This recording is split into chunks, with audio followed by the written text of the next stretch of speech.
and welcome to Let's Talk Bitcoin, a twice-weekly show about the ideas, people, and projects building the new digital economy and the future of money. Today's episode is a two-parter. In segment 1, you'll hear my talk from the Inside Bitcoins conference that took place in Manhattan on the 30th of July. In it, I lay out my findings on content monetization with Bitcoin several months after diving into the space and propose the open source platform that will allow any niche to leverage cryptocurrencies as a way to build self-sustaining, net productive communities on the internet. In segment 2, that's this one, we take a trip in the Wayback Machine to an Authors at Google talk given in early 2007 by Beckstrom, a very smart guy and one of the authors of a pivotal book in my personal journey to understanding Bitcoin. The Starfish and the Spider, the unstoppable power of leaderless organizations. This hour-long talk about decentralized organizations came years before Bitcoin applied those same concepts to money, but the driving force and inherent attributes are the same. I've decided to present today's show advertisement-free, so send a tip if you want to support our model. Enjoy the show. Hi, everybody. Welcome to the Authors at Google series. My name is Joel Truer. Today, I have the honor of introducing Mr. Rod Beckstrom. Rod is a successful serial entrepreneur. He started his first company at the age of 24 when he was a student at Stanford. Sound familiar? He has also worked in philanthropy. He's an accomplished author and public speaker. He's worked in software, finance, microfinance, and the environmental movement. He is the chairman of the Global Peace Network, a trustee of environmental defense. He's currently the chief catalyst at a software company that he will not tell me anything about. He has helped create several organizations within Silicon Valley, most notable to me, the Silicon Valley Social Venture, also the Environmental Markets Network. Today, he's going to be talking about his new book, as you can see, called The Starfish and the Spider. Really interesting book.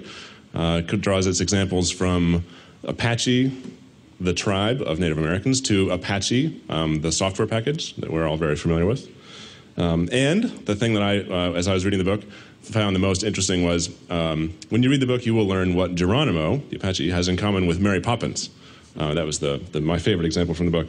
Anyway, please welcome to the Authors at Google stage, Rod Beckstrom. Thank you very much, Joel. Thank you so much. Well, it's a thrill and an honor to be here with all of you today. I love Google. It's an amazing company and certainly embodies a lot of the principles that we're going to talk about today. And I've got 3 simple goals that I have for our session today that I hope that you can leave with when we're done. And one is having a new model for looking at competitive landscapes and organizations and industries.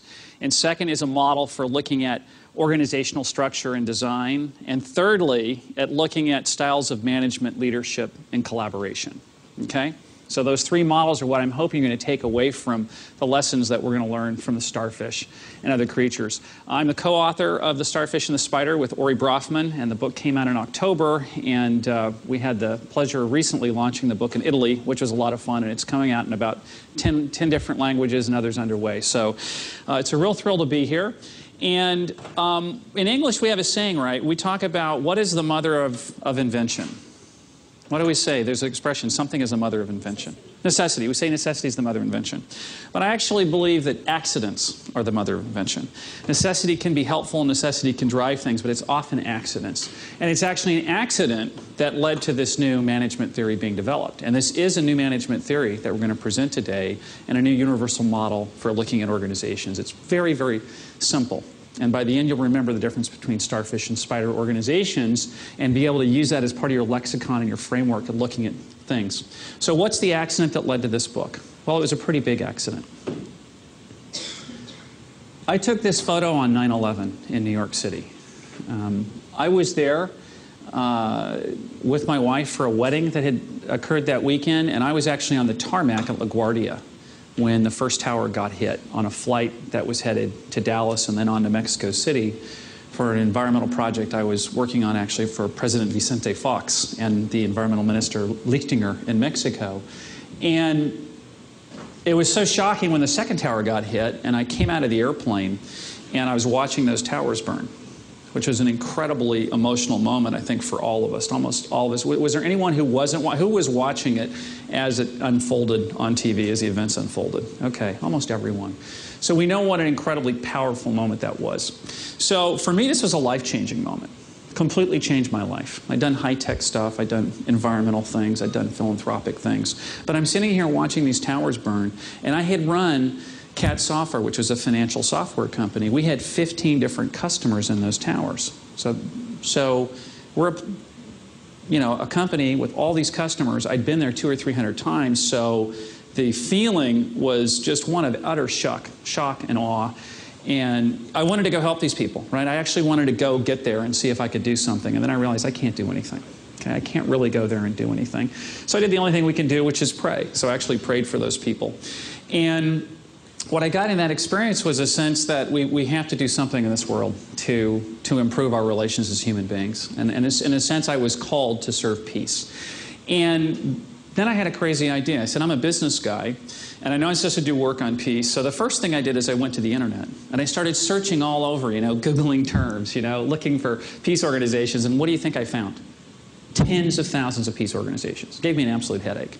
Didn't know what to do. So we had a crazy idea. So I teamed up with Ori, and we had this crazy idea. And I said, why don't we model a business network working for peace and model it on guess what network? Guess what network we chose to model our peace network on? Al-Qaeda. Exactly. We made that strategic decision, which seemed pretty crazy at the time, but it ended up being just a really great strategy. And it was the experience of trying to figure out how Al-Qaeda worked and building a network of CEOs that grew to over 4,000 CEOs taking part in explicit activities for peace across the Middle East, in India, Pakistan, and in the Mediterranean region as well, that led to this book and this work. So it was by accident that all this happened. And it was by trying to solve a problem, which is we wanted to study Al-Qaeda, but there was no model. There were plenty of personal stories, histories, anecdotes. There was no model, so we had to develop one. That model is what you're going to have today for understanding human organizations and decentralized networks. So let's step forward, and let's look at some interesting parallels, or possible parallels. But what in the world, does Wikipedia, and I assume virtually everyone here, since you're Googlers, you love technology, does everyone here use Wikipedia? How many people use Wikipedia? How many people edit articles, have edited articles? Well, see, that's higher. It's like 30% ratio here, and the average is like 5% out in the world. So Wikipedia, what does that have in common with Geronimo, with this guy, this gentleman in the center? This is Geronimo. What does he have to do with Wikipedia? What does Wikipedia have to do with Craigslist? And I want to do a quick poll here. How many people have looked at Craigslist sometime in the last month? Okay. How many people have read classified advertisements in the newspaper in the last month?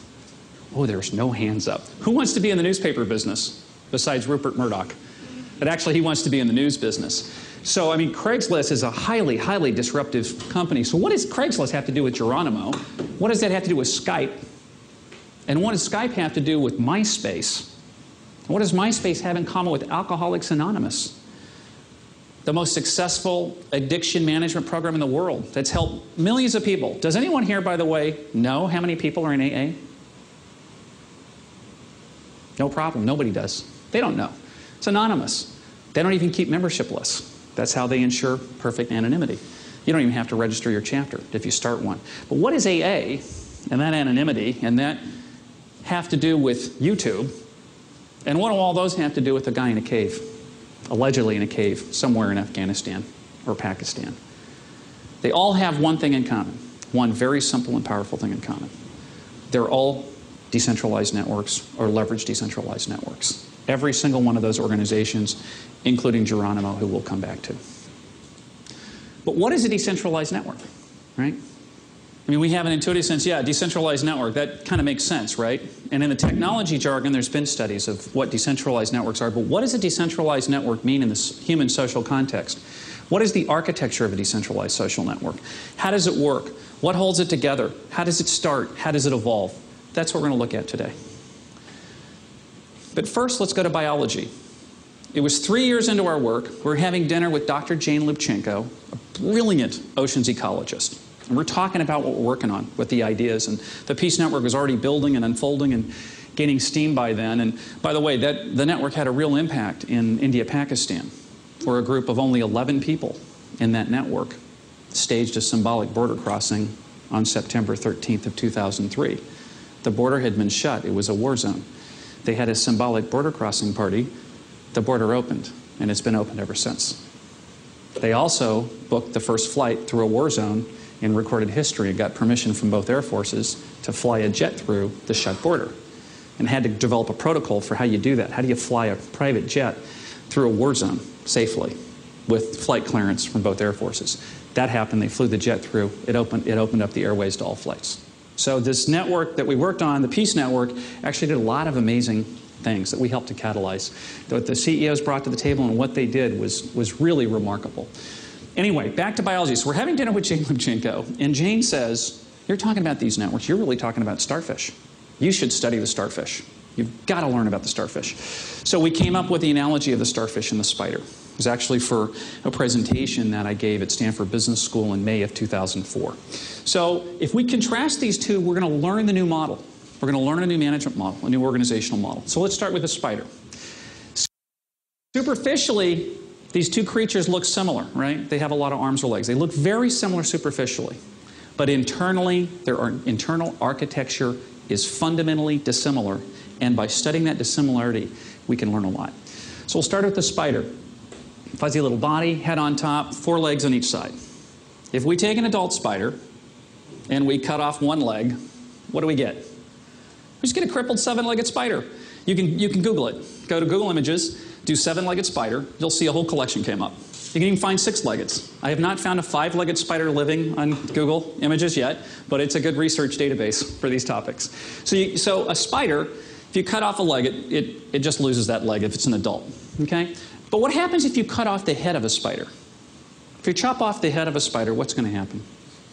Yeah, right, it's going to die. We know it's going to die. And the reason it's going to die is because it is a centralized organism. And it cannot live without its central nervous system. And it has a hierarchy. Has a very clear, has one stomach, has one digestive tract. It has, one abdomen. So the spider is a centralized, hierarchical, clearly evolved organization. Okay? You cut off the head, it dies. That represents centralized organizations. We have studied centralized organizations in the West for 200 years. So when I was at the B School, okay, at Stanford, and we studied organization theory, it was always with hierarchies. Okay? Someone was in charge. There was a CEO or a chairman or a managing director. Then there was VPs or EVPs. And there was this really clear hierarchy. An organization, whether it was a functional organization or geographic or matrix, whatever it was, there was a very clear organization. Those are centralized. But the world is being taken over by what? New kinds of organization that are a lot more like the starfish. So this is a blue Linkia starfish here. Okay, it has 5 arms. Some starfish have up to 50. Crown of thorns starfish and others. And how many people here grew up within, say, 20 miles of the ocean or the beach? Okay, about half the class. So what happens if we cut off the arm of a starfish? Does anyone know? Yeah, it grows back. That's pretty amazing. It can grow back. The reason it can grow back is it's decentralized, okay? And it's able to regenerate. What we found out during this research process, in some species like the blue Linkia, if we cut off all 5 arms of the starfish, if you cut off all 5 arms, what do you get? 5 new starfish. Each arm can regenerate an entire new creature. And the reason for that is that the starfish is so decentralized, it does not have a single essential centralized organ. There's a nerve ring. There's a nerve ring that links the neural networks in each of the arms, but each arm has its own muscles, its own stomach, and that slit underneath has enough intelligence to right itself, to move around, to feed itself, and to regenerate an entire creature. This is a red Linkia regenerating, and there's a whole collection I have online of photos that we found through Google image searches and others that shows how the remarkable regenerative capability of the starfish. And this has a lot to do with the remarkable resilience and power of decentralized organizations. And if you're going to go compete with them, they're working with very different rules. And we have to understand them to be successful in dealing with them. So let's go through history and take a look at what happens when starfish took on a spider. So let's jump back in time. So this is a story about a man in red tights. Okay? Hernando Cortez. But don't think that this guy was a softie. Okay? This guy was so tough. How many of you think you're really committed to what you do? to your business or your causes? How many think you're really committed? Let's talk about this guy's commitment. This guy takes 500 men, sails all the way from Spain in these raunchy little wooden boats, okay, across a fundamentally uncharted ocean in search of gold and silver, okay? He arrives on shore, they disembark. Guess what he does next? He burns the boats. He burns the boats and he says, we're not going home without whatever silver and gold we can find. We're going to find it, we're going to get it, we're going to bring it home. Anybody have any questions? Okay. Now there's no more exit door. So they march forward and here's what they found. The Aztec Empire. Now this is 500 men and they find this empire with 15 million people. And they're going to take it on, right? And get all the gold and silver. Now, you look at this civilization, does that look like a centralized civilization or decentralized? Yeah, it looks pretty centralized, doesn't it? It's well structured. Those are big pyramids. Someone's in charge here. This is, this is ground zero of their civilization. So, look, Cortez was from Spain, 1519, he arrived. Now, what was Spain like in 1519? Was it like a centralized society or decentralized? Sorry? It was a kingdom, absolutely. It was a kingdom. It was a monarchy. And there's only one political system in power, effectively. And I'm trying to bring this down so a little bit less feedback. So you had a kingdom, and you had one church. You could have any religion you wanted to have, as long as it was Catholic. Okay? That was a society. So this guy understood centralized power. So how is he going to take down a centralized civilization? Easy. Find the leader, right? Negotiate with him. He got a little gold. Then he realized they had a lot more gold. He wanted more gold. Montezuma didn't want to do more gold, give him more gold, so what did he do? Killed Montezuma. This should work here. Killed Montezuma, wiped out the royal family, cut off the centralized water supply and roads coming into the city, starved 240,000 people to death in 3 months. Got all the gold, all the silver with 500 men. Went back to Spain. Now, these are good venture capital returns, right? So, I mean, you're the Spanish king at the time or queen. What are you thinking? This is great. Let's do more. So the Spanish went down and took all of Latin America very quickly. They took out the Incas in exactly 2 years. Same model. 2 years. But they had a lot more gold and silver. Okay? Soon they swept all the way through the Americas and they thought they were going to sweep the whole thing until they ran into this guy and his ilk, the Apache warriors. So this is Geronimo. Now, the Spaniards took on the Apaches in 1680. This is a photo of Geronimo in 1880, 200 years later. The Spanish failed to vanquish the Apaches.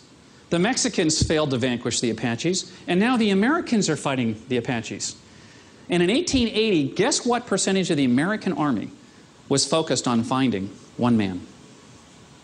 25%. 25% of the entire U.S. Army was chasing one man. Does this sound familiar, by the way, if we bring it to present context? Okay, 25%. And what happened? What happened when they found him? In 1886, they got him. They got him. It's great. We got Geronimo. Guess what happened? Nothing. They had a decentralized society. He wasn't the real leader. He was a charismatic leader. He was a guy with an attitude. He'd watched the Americans slaughter his wife and children. So he had a lot of, energy in this battle, and he was very creative and very smart. You could follow him if you wanted to. The Apaches had no formal hierarchy in their society. None. He was a non-ton. So today we might follow Corey, tomorrow we might follow Sam, tomorrow we might follow Michael. Whoever you want to follow, you follow. Okay? That was their society. So the Americans went after him, they got him, no impact.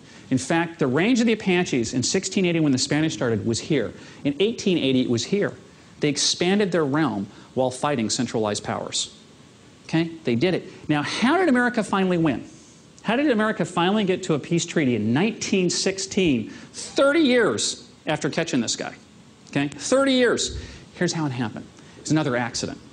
So the Americans set up the Bureau of Indian Affairs, right, to correct the wrongs of the past. And someone at the BIA decided we have to give each American Indian a cow for every man, woman, and child. And that'll give them some wealth and something to own and give them survival. Well, one guy was in charge of the Apaches. And he's like, excuse me, where are the cattle for the Apaches? And of course, the other people said, well, we're at war with the Apaches. He said, no, we're not at war with all the Apaches. We're just at war with most of the Apaches. What about the Apaches that aren't fighting us? Shouldn't we treat them well? And the BIA decided, yeah, we should treat them well. So imagine heading down towards the southwestern U.S. with 10,000 cattle to go meet a decentralized society. What's going to happen? Something has to happen, right? I mean, how do you give 10,000 cattle to a decentralized society? Well, someone had to decide, I'm the leader. You know, I'll take those 10,000 cattle and I'll build the census system and we'll make sure we allocate this for you. Anyway, the gift of the cattle started to centralize their society, started to create a hierarchy to distribute those property rights and those assets. And in the end, the people that also received those cattle started to settle down more, right? Because they owned these cattle. They had to stay somewhere, graze them and move around. So what happened is it was the gift of the cattle that led the Apaches to peace. And it led us to one of the theories of how you can compete with decentralized entities, and that is to centralize them. If you have a decentralized competitor or opponent, it is often and usually in your interest to centralize them if you want to compete with them. So the cow approach is what we call centralizing the opponent. So that's the Apaches, but let's come back to the present, right? That's a long time ago. Let's come up and look at the music industry over the last 7-8 years. Well, what changed in those intervening few hundred years? Well, one of the things that really changed was the internet and ubiquitous communications. Itself a completely decentralized network, right? No one's in charge. It's a committee process, human processes. Totally decentralized network, making information ubiquitous and making communication virtually free, and changing how humans can organize and collaborate. So the internet came along, and the world changed. Let's look at the music industry. So we have a new chart here, and this is a management chart that you can use at looking at any market space where we have centralized on the left and decentralized on the right. So imagine, you know, Attila the Hun on the left, or top-down complete dictatorship on the left, and imagine complete randomness on the right extreme, okay? And this is a continuum. We're going to look at the music industry over time, starting up at 1880, 1890, up to the present. So in 1890, the music industry was very decentralized. How many people in the room, by the way, play a musical instrument or have played a musical instrument? Okay. What instrument do you play? Clarinet, piano, guitar. You play the clarinet, piano, guitar. Okay. Which is your favorite? Clarinet. Okay, clarinet. What's your name? Kurt. Kurt. So if it's 1880 and we want to hear Kurt play clarinet, what do we have to do? We have to go see. We have to see Kurt. Okay? There's no way he can record that music. Okay, there's no way he can record that clarinet in 1880. Okay, so the music industry was very decentralized. There was individual artists all over the world. You had to go hear them. They passed the music through sheet music, so you know we could pass a song, but to hear that musician play, we had to go hear that musician play live. So then what happened? Well, then Edison and those guys invented the phonograph, began to restructure the industry. So now we've got a record label that's going to do clarinet recordings, and Kurt's really good. So he gets the contract, okay? But guess what? All those other clarinet players, the 500 of them in New York State, they didn't get the contract. They're out of the game. So it's centralized. So the industry went from very decentralized up on the right.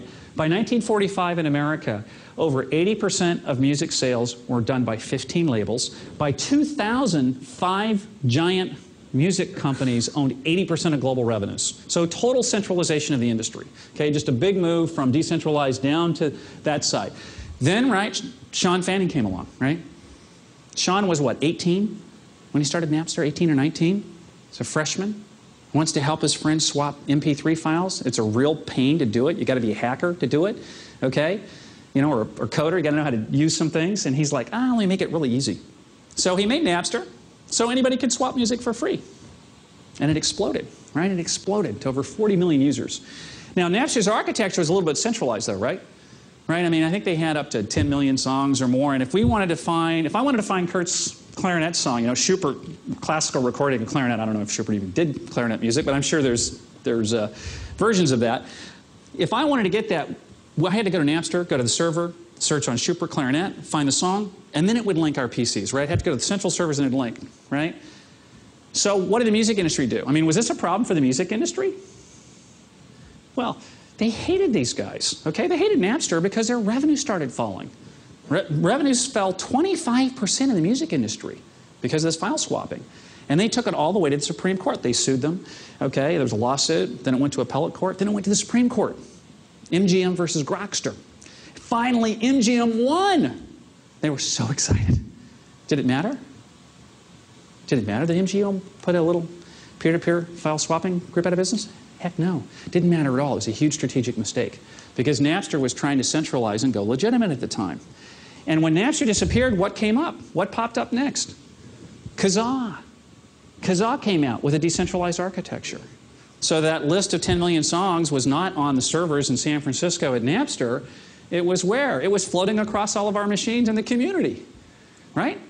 They broke it into a little thing like encyclopedia with all those different volumes. Okay, take 10 million songs and break it into 1,000 little pieces. You got 1 million users online right now. Replicate each one of those volumes 1,000 times. You ping each other. That's how the directory worked.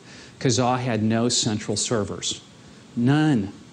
Except for ad serving, because they did serve up ads. Even though it wasn't totally centralized, but it was managed centralized. So that's what Kazaa did. And then some people didn't like that, so they did Kazaa Lite. Even more decentralized. Took it out of their control. So when we attack a decentralized network, it tends to become more decentralized. That's the message. You have to be very careful in how you compete with these. All right? Now let's look at your industry. We don't have a long time, but let's think about search for a second, and how we used to search for information. I used to go to the Yellow Pages 15 years ago, 10 years ago, actually, pre-95, pre-94. Go to the Yellow Pages. Now you go online. But if you look at Google, you look at Yahoo, you look at different searches, Google's strategy is a fascinating mixture because in many ways, right, Yahoo seemed more decentralized than other approaches. You didn't have to go to all these different websites. They'd go and give you these listings, and they had editors, and they'd have their top listing links, and you go to it, the linked lists, and you go search and find. But what did Google do? Google developed some algorithms, right, some great centralized search index algorithms that leveraged the intelligence of the decentralized network, that looked at who was pointing to who, that then eventually looked at where traffic is and all the magic soup that you put in the algorithms now.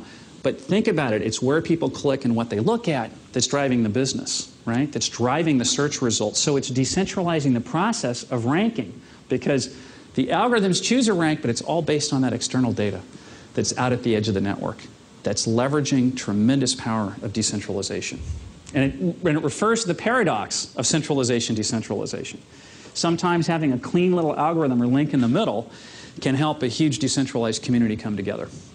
So you can use this tool on your own projects, whatever you're working on in any area of the business or even outside the business. Now, all organizations aren't either a Starfish or Spider, right? So the truth is there's combo specials, right? I drive a blue Prius. I drove it here today from Palo Alto. And is it an electric car? Well, sort of. Is it a gas car? Sort of. It's both. So not every organization is either a Starfish or a Spider.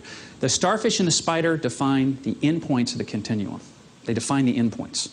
And then where you are, it depends on what your strategy is and how you look at your industry and how you look at your competitors. Let's give you a quick model, a quick 5-factor model for understanding the development of decentralized networks.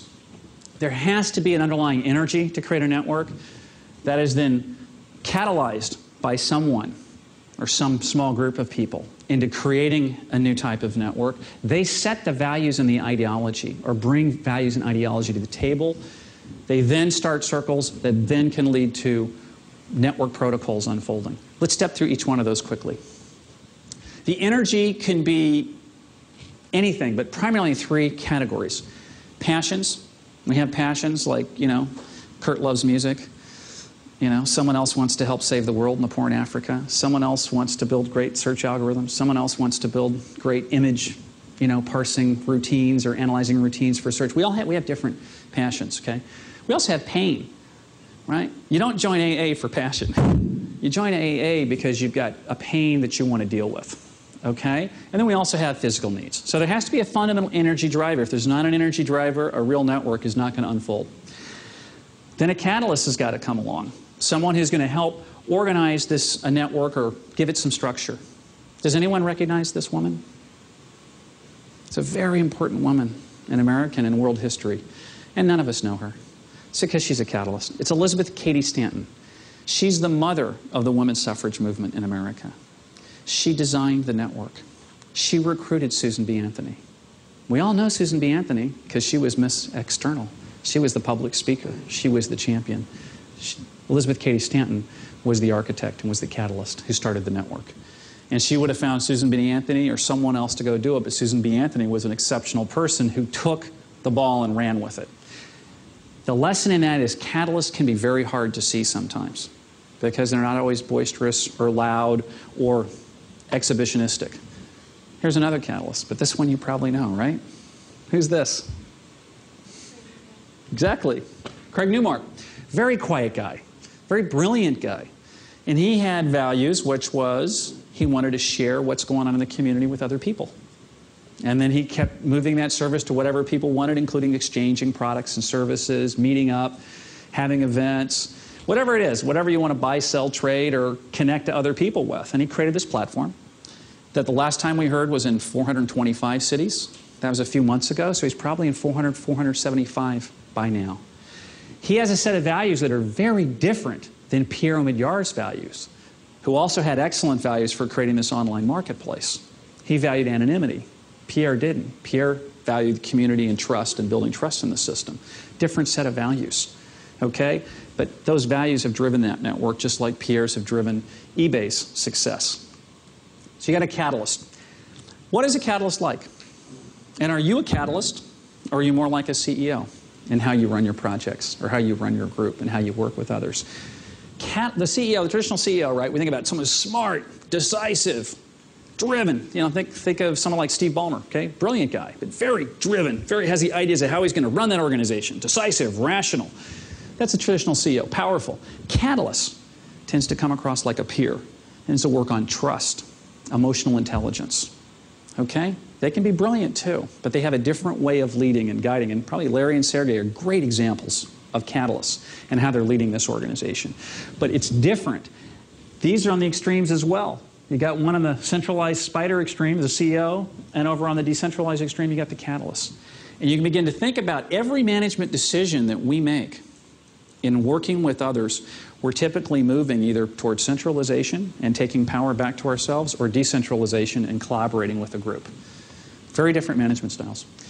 The catalyst comes up with an ideology and a set of values, right? Like in this great organization, it seems to me one of the premier values is just fantastic search, and incredibly quickly. You know, it's never fast enough. It's never good enough. You have to be the best on the planet. It's a set of values, okay? And many other values around that led the organization to unfold, including not having too much structure and not being overmanaged, right? Shona Brown wrote a great book, Competing on the Edge, your SVP of Business Operations. And this book talks about how you need chaos in the organization and not to have too much structure. If your managers can handle everything they're doing, they'll have too much control. So you want to give them more to do than they can handle, so you keep it a little bit out of control. That's leveraging chaos theory, or leveraging this notion of decentralization to further empower the organization broadly. It's a value that this organization has that drives innovation so well. The catalyst typically starts a circle. Usually starts with a circle. In AA, it was the first chapter, and the women's suffrage movement, it was a circle. Or in Wikipedia, it was the first set of articles in English and the first contributors. But you start a circle, you start a network, a group. Then, if that's successful and you learn from it, you start to develop protocols for the network. And every network has a common set of protocols, human network. There's rules on membership, right? MySpace, what's the membership rule? Anybody can do it. Anybody can do it, okay? Anybody can come in. You got to do legal activities, certain things you can't do, but anyone can come join. And then there's process of removal. If you abuse the system, you're thrown out. Every network has some kind of rules, whatever it may be. You have circles and peer groups you create in those. The network itself has rules. What's the connection between those pages, or between those individuals, or between the working groups and circles? Who funds whom? Or is there any funding? Or what funds that network? And then what are the governance rules? And I'm looking more on the human and social side right now, but the same applies in technology, right? You have a set of protocols around these. You have protocols and networks and how you design networks and how they work and how they unfold, and the applications that you may build on top of networks. So that's a simple 5-factor model. Now, how do you compete? There's only 3 major strategies for competing with decentralized networks. You can work at the level of ideology, because the networks are driven by values and ideology, and that's all about human psychology. So if you're fighting with Al-Qaeda, are you going to win by arguing with them about their belief system? No, it's just going to lock them in. But you can flank them, Or you can shift the social circumstances, focus on education, focus on microlending, do the kind of good things that Google.org is working on to change the social environment, to change the underlying problems. Okay? So we're going to ideology in the environment. Secondly, you can centralize them. We talked about the cow approach with the Apaches. Thirdly, you can decentralize yourself. You can decentralize yourself. So if you're the U.S. military and you're fighting a decentralized terrorist opponent, you do more special operations in small groups of people in the field, as opposed to large centralized congregations that feel safer but actually make bigger targets and then don't relate to society in the same way. And the generals leading this war realize that. They're reinventing the entire U.S. military right now based on the third principle, decentralizing themselves with information, distribution of power in the field, etc. Or you look at your organization and you look at innovation, right? Looks like a lot of people here are probably in engineering, and you get a day a week to work on what you want to do. That's decentralizing creativity in your organization, because you get to do what you want to do that could contribute to the business. It's very empowering. And it unleashes the power of all the individuals and engineers in the organization to contribute. So that's another example of decentralizing yourself in a fashion. And that's why I love the interview that was with Larry and Sergey. And I can't remember if it was Fortune or Forbes, but someone asked him, what's your strategy for the next 5 years? And they said, we don't have one. We'll see what our smart people develop. And that's the truth, right? You don't know exactly what's going to be the killer app or the killer hit product you come out with in 3 or 5 or 7 years' time. But it's going to come out of the smart people in this room and the rest of the organization or the others that join in the future. It's where it's going to come from. So those are the 3 key strategies. It's going to talk about, projects in the slums. Microlending is a great tool. Microlending decentralizes banking for the poor. It decentralizes credit risk down to the borrowing circles of typically 5 people, usually 5 women, right? Because you are co-insuring each other. So microlending is basically making small business loans, like $100 per person or $300 to the poor to run a business. But 5 of us would come together in a circle in microlending, and we have to create a group together and insure each other's loans. When we insure each other's loans, we're taking responsibility for the credit risk. We just decentralize it down to our circle, away from a big fat bank that the poor might not pay to. So there's architecture that can be used here even to finance. eLoan and Prosper. Prosper.com is an example of trying to decentralize the lending market in the U.S. Other stories, this is a city in Kenya that's going to be built. I'm going to do a couple of slides on new work that I'm doing. I'm actually working on a next book that's going to be called Passion Networking. So I want to do this really quick. So imagine this network architecture you've seen and we've talked about in decentralized networks. And now let's bring in the human component. So there's a research group across the hills here over in, I think, Felton, California. And they use these electronic equipment to measure the human heart, right? Do you know that they can measure the human heart from 15 feet away now? They can pick up your EKGs. Now, what does this have to do with networking? Well, hearts have a lot to do with networking, right? Because it's about our passions and what we choose to do and what groups we decide to join online or not join and not do. The basic notion of passion networking, and I'm going to skip this slide for sake of time, is how do we identify other people's passions within an organization or across a society and help bring together working groups around those passions to drive personal life change, social life change, or business change. I mean, even if you take the most esoteric interest in the room, like collecting 100-year-old butterflies from Africa, okay, or take any esoteric interest someone might have, there's probably someone else in this organization of 10,000 people around the world that might be able to relate to that and feel passionate about it and want to share or exchange ideas. Where the internet's going, where I see the social networking domain going, is in helping people to really link around their passions more deeply with whatever level of publicity or privacy that they want to have. Because privacy and intimacy becomes very important as well. And I think we've seen an explosion of the peer-to-peer transactions on the web, okay, and the one-to-many model, like the Google search engine to, 1 billion users. But what we're going to see next is circles coming together, social circles. And the question is, how do we do that around people's passions, around their pain or their interests, and do that in a way that's meaningful to them and create these new spaces? We're starting to see a first new bunch of companies, popping up, the Nings and the others, trying to support this, and where MySpace and Facebook are evolving. But I think there's going to be a real art and science here that's fascinating of how we literally network around our passions. So that's the overview, and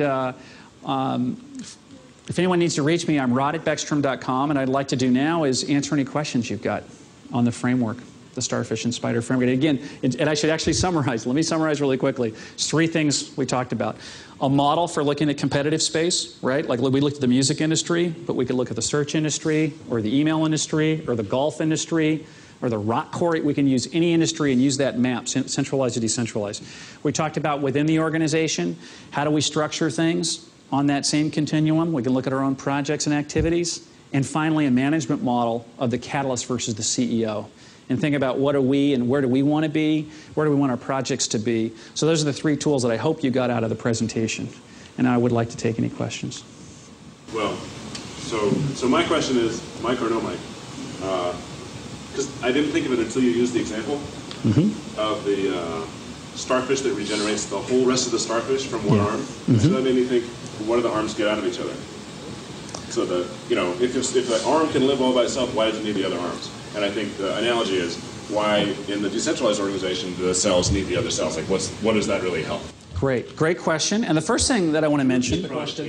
I'm sorry? Could you repeat the question? You want me to repeat the question? Yes. The question was, if one arm of a starfish that's cut off, or all 5 that are cut off, or 10 or 20, can regenerate a new starfish, why do they need each other, and why don't they just choose to break off? Guess what?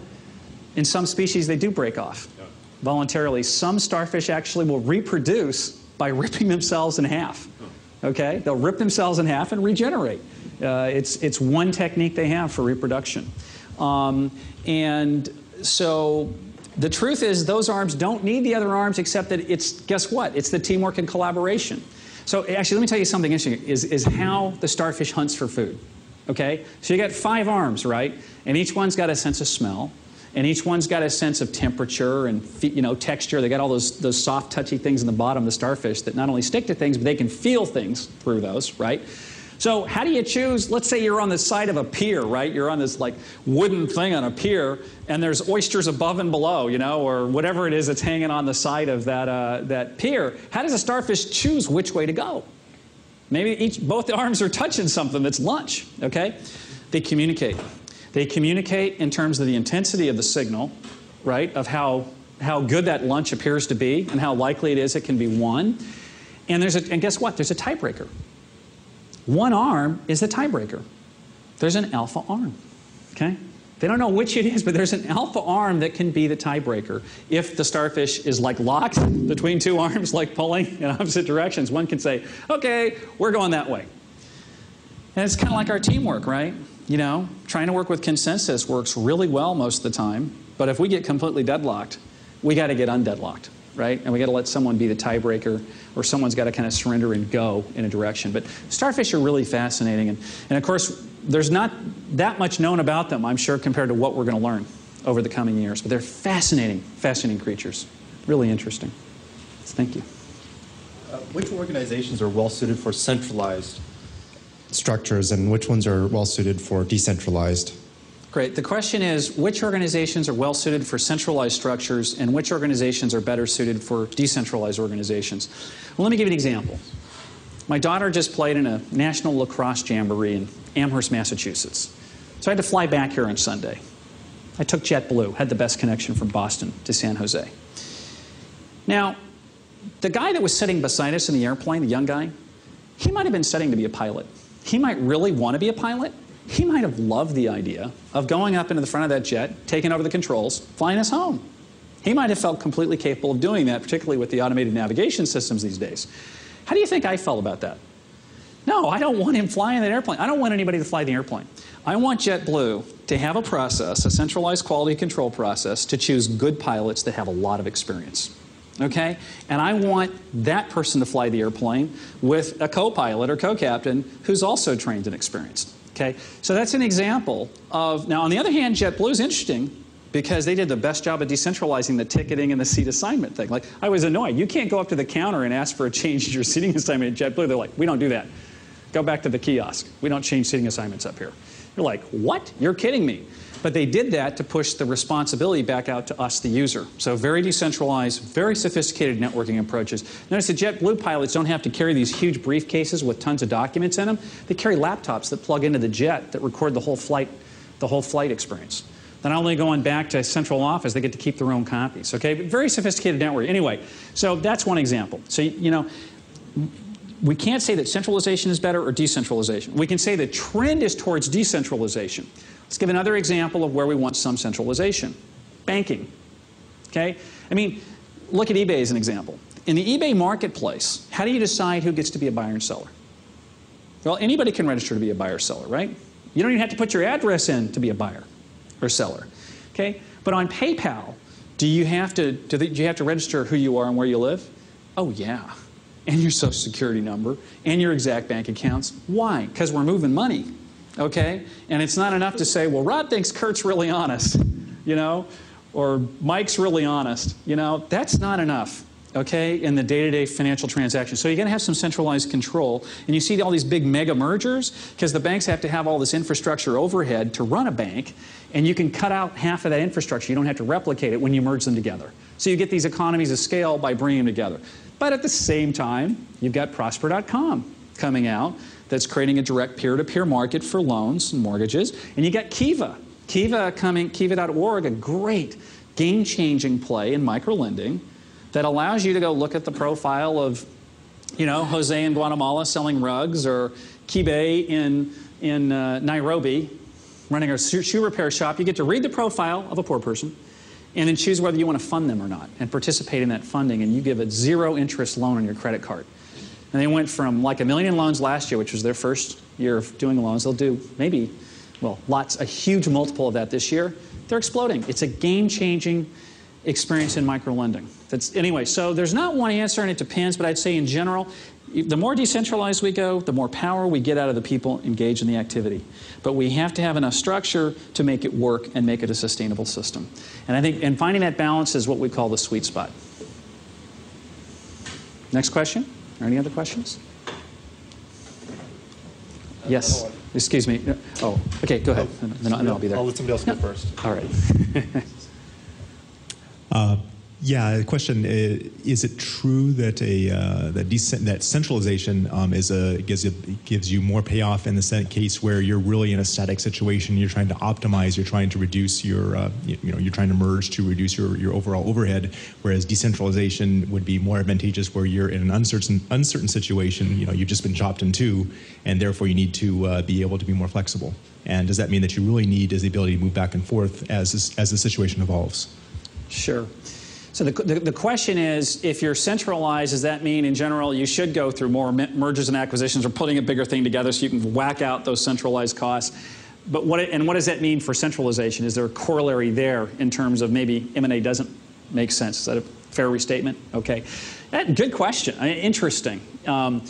First response, I mean, on the centralized organization merger side, clearly the more centralized the entity, if that infrastructure is replicated, clearly you're going to have a cost savings if you can eliminate that duplication. That's like a no-brainer. That's going to keep driving M&A until the burden of overhead of centralization, which is maybe a lack of touch and feel with local communities or whatever it is, you know, outweighs it. And that's, again, where those organizations have got to find balance, too. I was just in a brainstorming exercise with a bunch of CEOs in Amsterdam, and someone had rolled up 5 different major insurance companies, and we were talking about this. So given the model of the book, what should their strategy be?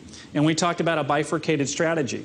Because in the back end, there should be individual winners that are best of category in the different centralized processing areas. But when you merge entities, you got to distribute that success and failure somehow, right? You can't just, you don't want one group to completely lose out, or you may not want to in terms of morale. But we talked about the customer interface. And they said, you know, one of the big discussions we had is, do we want to have one brand out there that's like this huge thing? And they decided no, because it's less personal. And people have a relationship with their neighbor, you know, who's been selling them health insurance for 20 years for Allstate or whatever the equivalent would be in Holland, and they don't want to change that. In fact, in the downtown area, there's an Allstate office, and there's a, you know, a Geico, whatever office there. So we don't want to change that. So in their case, it was a bifurcated. I think it's an interesting general question on if you've got a couple of decentralized organizations, would you still want to bring them together? And then the question would probably be, are there some great synergies out of whatever intellectual capital they've created or what business momentum or market position they have that can come together as a result of the union of that network. And then also, of course, in decentralization, what you've also got is people will break out and do their own thing. thing. I mean, as the first question referred to, the starfish ripping off its own leg. And like I say, people love Craigslist, right? But they love it as long as it gives them this free marketplace to change things. And if they turn on the ticker to charge you money, and then, you know, Sally's List comes out, and it's just as good, you might go to Sally's List. Just like, you know, they killed Napster with lawsuits. Well, then everybody did move to Kazaa, because they had the values the community had was, we want to swap music for free. We don't think we should have to pay 15 or 20 bucks a CD. Now, and I'm not going to get into the moral judgment of whether that's legal or not. Clearly, it's illegal. But whether it's moral or immoral, others can go and debate over. But the community had that value that we want to swap music for free. The network provider was gone. That protocol was gone. The next protocol came right in because the energy was there, the network was there, and it wanted a way to fulfill its transactions with its value system. And that's why these decentralized networks are so powerful and disruptive. I mean, just like Google's disruptive, powerful entity in the advertising and the online advertising and search world. I mean, it's an incredible game-changing thing that's happened through the algorithms and through the full set of products and services. Yes? In the course of your research, did you come across any examples where an organization that started initially as like decentralized migrated and became centralized, or vice versa? We've mostly studied examples of decentralization, but actually when I think about it, there's some interesting examples of centralization we looked at. Okay, let's look, in the 1970s, the big craze in the stock market in the 70s was vertical integration, okay, and the conglomerates, okay? So if you're in the steel business, be in the mining business, you know, and then go into the steel part manufacturing. So there was a lot of verticalization that happened in the 70s. And there was a lot of conglomerates that came together, and they just buy all these companies. And they always had the same argument. We're going to have these synergies. We're going to get the synergies working between our products. Most of those conglomerates failed. Let's look at one that worked, GE. GE took a different strategy. It bought all these different pieces. It rolled them up together. But then Jack Welch came up with the following set of protocols. He said, we're going to run this thing as completely separate business units. And you, the CEO of this business unit, you're responsible to be number one or number two in your market and run it profitably, and then ethically follow these business rules over here. You can do whatever you want. And guess what? You don't have to do any favors to other GE divisions. You don't have to sell to them at a different price. You don't have to sell to them versus someone else. You're independent. You're on your own. If you want to partner with them, fine, but you can compete with them. You can compete with another division, okay? Do what you want to do. You have to succeed. You got to be number one or number two, or we'll shut you down or sell you, and you got to be profitable, okay? It worked brilliantly. It worked brilliantly, and GE is an amazing organization. I was in a flight in Europe once. You know, it was like Munich to London or something, and this young guy sitting beside me, 28 years old. I'm like, what do you do? He goes, I'm president of a steel mill in I think it was the Czech Republic. I'm like, what? He goes, yeah, I work for GE. I'm like, how did you become president of a steel mill in Czechoslovakia? He goes, well, we bought it really cheap. And I'd been trained on how to run business units, you know, back in the States, and I worked in a metals business. So they sent me over here, and I'm president of the company. I'm like, really? He goes, yeah. And he goes, I just got back from China. I'm like developing new buyers over there. We figured out from this little mill, we can produce some different specialty steels that aren't very common. And we're getting those together because there's demand for these in China to manufacture these new parts. And I was like, you're kidding me. He's like, doing that. And he's like, yeah, and I'm trying to buy new technology and new smelters because we're going to start doing this other new. And I'm like, this is amazing. This guy's 28 years old. He is completely running this steel business in the Czech Republic. And, you know, he's going to turn, I can tell this guy's going to turn this around. And GE has the management system to develop those leaders to run that decentralized business model. Now, given that model, what did Jeffrey Immelt change? Right? Because Welch is famous, and Welch did a great job leading GE. He's gone. And Jeffrey Immelt came in, I think, like year 2000, 2001. Now, what did Immelt do to the code? He added one new rule. You got to be number one or two in your market. You got to be profitable, and you got to be in a high-growth business. If you're not in a high-growth business, we're going to sell you, because we're in too many slow-growth businesses, and it's weighting down our valuation as a company. So we got to get into high-growth businesses, and that's where we want to put our capital. It's working brilliantly. Okay, it took a long time. GE got hit. Okay, as a lot of companies did in 2000. Their stock was way up, it went way down, business became tough, was growing slow. They started selling off divisions like plastics and others that they didn't view as high growth. Now their growth is kicking back in. So he added a third new key protocol to the architecture. So that was a huge centralized organization that uses very decentralized management practices in a flock of organizations that didn't, that tried to drive synergies through a strategic planning department that failed. So that's an example of a kind of a big centralized player decentralizing. And there's a lot of good examples of that. Were there any examples of the reverse? Of a decentralized organization becoming more centralized. eBay with the acquisition of PayPal, in some sense. So look at eBay, and the whole model was, because when Pierre started the marketplace, it was free, right? He created the eBay marketplace as a free service for his wife and others that wanted to trade Pez dispensers and other things, and it just started to explode. And 6 months later, whenever his ISP called him, they're like, "What are you doing? You have insane amounts of traffic. You have got to pay us big bucks." And he was like, "Hang on, I'm offering this free service, and now I got to pay a lot for internet access? I'm going to make people pay, I think, 25 cents a listing." Became a business. Then when people started to rip each other off and complain, "Hey, that guy sold me a broken PC. He said it worked, but that HP PC was broken. What am I going to do?" And Pierre, fix it. Pierre, make sure I don't get ripped off. Get the scoundrels out of this community. And Pierre, not being a control freak guy, but being a very brilliant catalyst, very high emotional intelligence, said, "The knowledge is in the community. Let's let people rate each other. If people just start rating each other with the user ratings on the transactions, well, the honest sellers will percolate up, and bad sellers will get cleaned out of the system." So very decentralized in general. Then they bought PayPal. Again, we talked about PayPal, right? I think PayPal has over 1,000 employees that are just doing fraud detection every single day, or 1,500. It's a large number. So they had to have a different culture within the organization. Now, I don't know if it centralized the whole thing, but clearly that acquisition in that group operates with a more centralized set of controls and behaviors than the overall organization. Other decentralized organizations becoming more centralized. There's other stories out there. Yeah, I mean, even Grameen Bank, in some sense, the kind of the pioneer, creator of the microlending industry, has become so huge. It's a major financial institution now in Bangladesh. So it's centralized in some sense, even though down at the coalface, it's pretty decentralized. So growth can lead you to have control structures. And again, they have that constraint in the environment of being a finance company that needs to have those controls. Yes? This is the last one. Okay.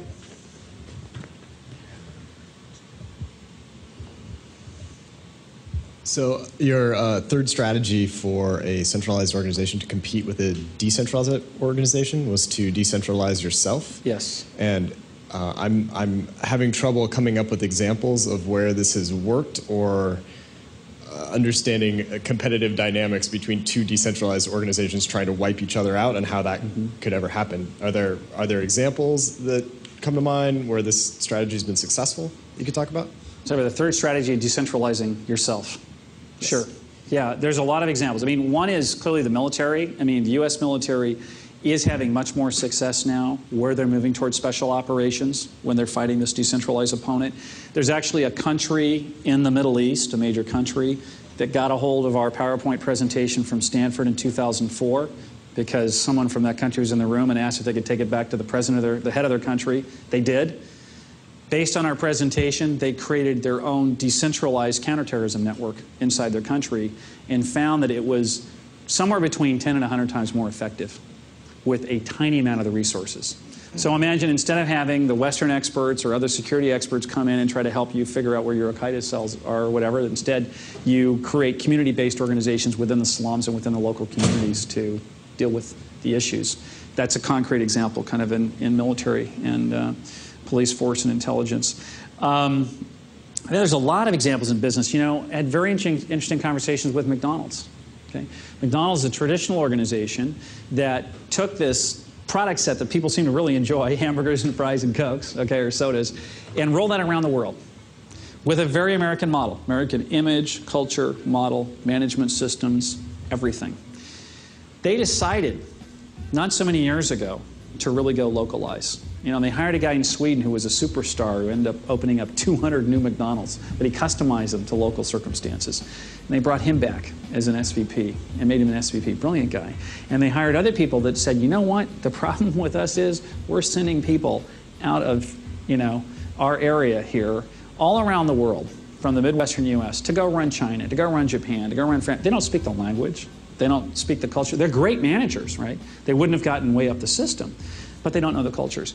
Let's go change the whole model and only hire locals. I mean, we have millions of employees. They have 1.3 million employees. We clearly have management talent out there. Now, all their key international regions are run by locals. guess what's happening? Business is flourishing. They have different products on the menu. They have a different look in the new architecture and design of the stores. They may keep the golden arches, but it may look more like a pagoda in China, than it looks like the McDonald's down the street here off Highway 101. So they successfully began a really decentralized organization. And so there's I think, a lot of very successful examples of organizations decentralizing themselves. And again, I think that what this organization is accomplishing and doing on the innovation side is a great example that a lot of other organizations could follow. Although you've got to have the true catalyst leading that transition to make it real. Thank you. Anyway, that's the last question, right? Yeah, that's all I have time for. Thank you so much. Thank you. Thanks for listening to episode 39 of Let's Talk Bitcoin. Content for today's show is provided by myself, authors at Google, and Rod Beckstrom. Music was provided by Jared Rubens. If you can't get enough original thought and discussion, read our daily blog at letstalkbitcoin.com. Sign up for our weekly newsletter at theweeklybitcoin.com and participate in our listener interaction area at letstalkbitcoin.com/talk. See you next time.